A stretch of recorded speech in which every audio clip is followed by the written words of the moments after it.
Pavasarį labai svarbu laiku nustatyti pjaunamų žolės aukštį ir laiku nustatyti, kada ją pjauti. Kuo anksčiau mes nupjausime žolę, tuo jinai bus ir maistingesnė ir geriau ėdama gyvulių. O tuo pačiu mes gausime daugiau ir primilžių, ir priesvorio ir galime sumažinti ir savikainą. Kada laiku nupjauti? Yra keletas būdų.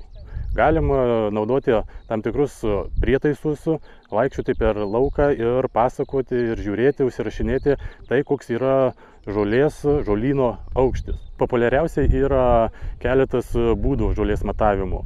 Tai ant guminio batų nusibrėžus liniją, pasižymėjus atsimatavus 25 cm, toliau yra tam tikras specialus prietaisas, kuris matuoja žolės aukštį.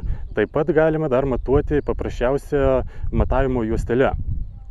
Per lauką reikia eiti zigzagu, M raidės forma, kas 20-15 žingsnių pamatuoti žolę, užsirašyti duomenis ir toliau eiti. Jeigu laukas yra nedidelis, matavimų darome apie 20, jeigu didesnis laukas, ne mažiau kaip 50. Optimaliausias žolės aukštis yra 25-30 cm.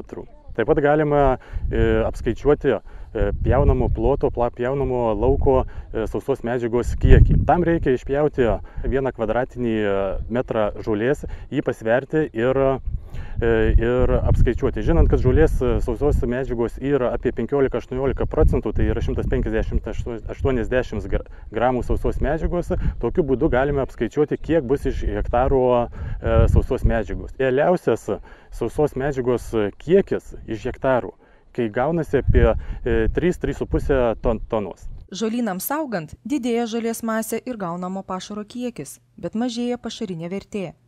Peržydėjusiose varpinėse žolėse lieka pusė ar net mažiau anksčiau buvusių maisto medžiagų.